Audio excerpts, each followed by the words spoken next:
welcome. My name is Chris from Christopher Hole Training, and welcome to the 4 ways to get the most out of exercise. I'm going to talk about those 4 ways in the next slide, but what I'm going to do for this slide is just quickly introduce it, and then we'll get into the 4 ways to get the most out of exercise.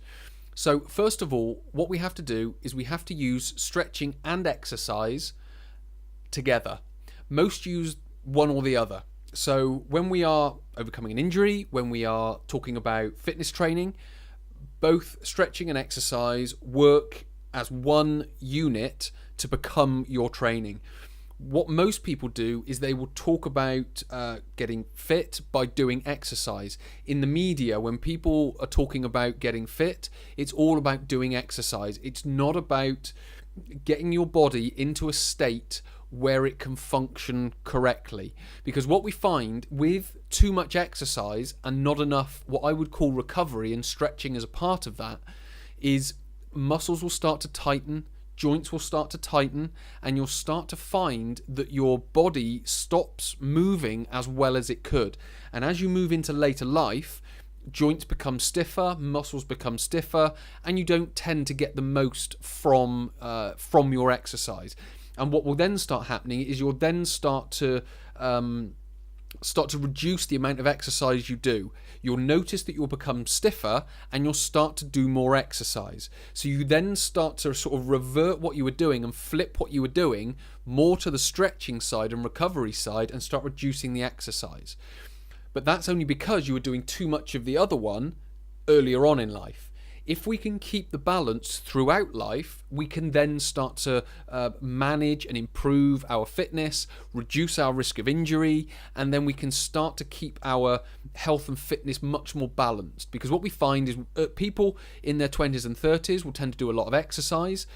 People in their 50s and 60s will tend to want to do more in the way of stretching. Well, that's certainly what I find as a trainer in the industry, working day to day with people in their 20s and in their 60s and even in their 70s. That's what we tend to find. Yes, they do want to do exercise, but it tends to be of a lower intensity in some cases, depending on how they've prepared themselves in the preceding 20 or 30 years. So what we need to be able to do is use them both together, but what most people do is they use one or the other. Now, I describe that as therapy is complete using both. So that might be like a rehabilitation therapy. If you've got a bad back, you've got to use exercise with stretching to be able to give your body the mechanical load that it can learn that there isn't a problem there anymore, if that makes sense. It's a very broad way of talking about it, but essentially it's got to use that mechanical load to recover the tissues, to rehabilitate the tissues, as well as stretching and massage and any other type of therapy that you might use. So the main thing to take from this introduction is we want to use exercise and stretching, not one or the other. So before I get into the 4 ways to get the most out of exercise, I just quickly mention my social media.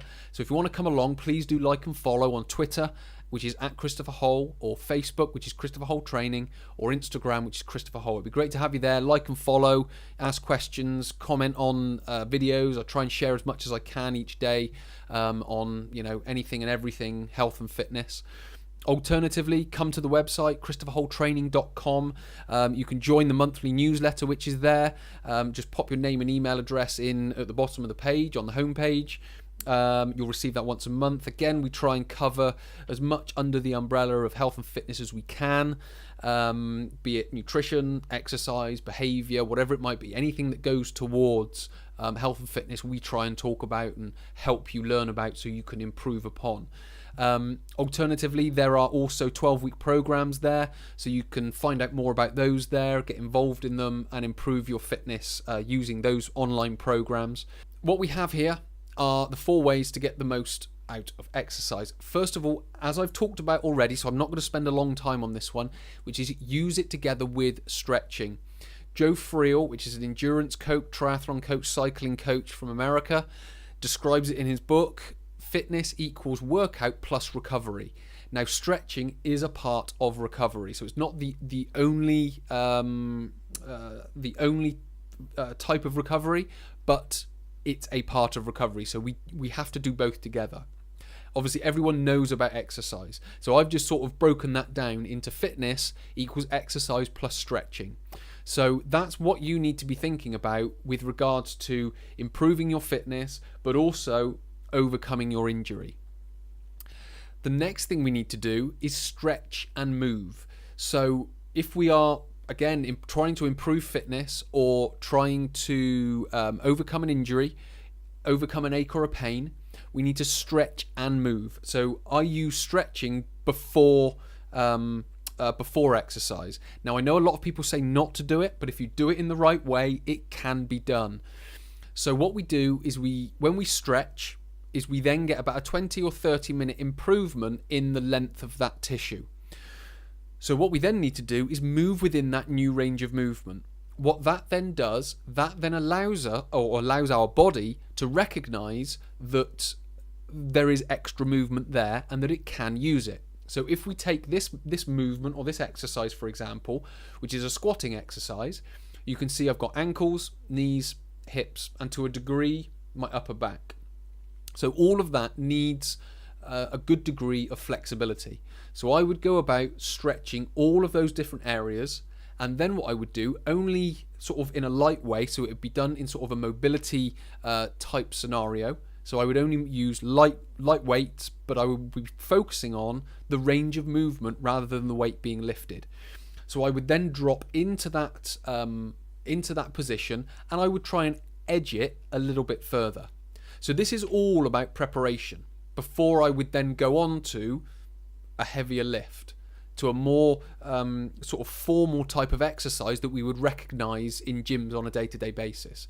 So it's all about preparing your body, because what we can then do when we then go into the let's just call it normal exercise, we've then got an extra range of movement that we can use, and we can develop our joints, develop our tissues with that new range of movement. If we're talking about rehabilitation, we might find that we've got stiff joints. So what we would do is we would stretch before, we would increase the range of movement, and then we would move within that new range of movement, loosening the joints and helping the body recognize that there is extra range of movement there. Because I always tend to say that tight joints are like a pressure cooker. And there's a lot of pressure inside, and then the pain is the pressure trying to be released. But if we can stretch and move and release that pressure in another way, then the pain doesn't need to come out. The third thing we need to do is train movements, because your body recognizes movements. You don't necessarily, if you're training a muscle, if it's like a leg extension or a bicep curl or a back extension, your body doesn't necessarily recognize that. Your muscle will get a workout, but your body doesn't recognize that as a movement, as a way of functioning, if you will. So if you go into everyday life, the leg extensions or the bicep curls don't have a great deal of direct carryover. But if you're training movements like this squatting pattern, or like a carrying exercise, or a pushing or a pulling exercise, or a pushing or a pulling in a standing position, then your body will be able to recognize it and carry it over. So you then don't get injured, or you reduce your risk of injury in everyday life, if that makes sense. So the main thing is to train movements. And the fourth thing is to keep exercise and stretching in balance. So what this basically means is exercise will tighten muscles. Stretching loosens muscles. So what it's there to do is it's there to keep it in balance, because you do want to exercise and push your joints or push your tissues so they can improve. But you also want to be able to keep them healthy using stretching, as I've talked about in the introduction and through number 1. So something that we would want to do is we want to stretch every day. So stretching every day is very useful. You can do it as you get out of bed in the morning, because generally people are a little bit stiffer in the morning, and you can do it just before you go to bed, because stretching before bed is very good, because as you sleep you can become relaxed and it can help you in the morning as well. So stretching every day is a good thing. Obviously, if you're not doing it every day at the moment, you might just want to build it in once, twice, or 3 times a week, and then grow from there. So hopefully this has given you a little bit more insight. It's given you a little bit more in the way of added extras that you can add into the training that you're already doing, or it's just giving you a completely fresh education into what you need to be able to do if you're trying to overcome an injury or if you're trying to improve your fitness.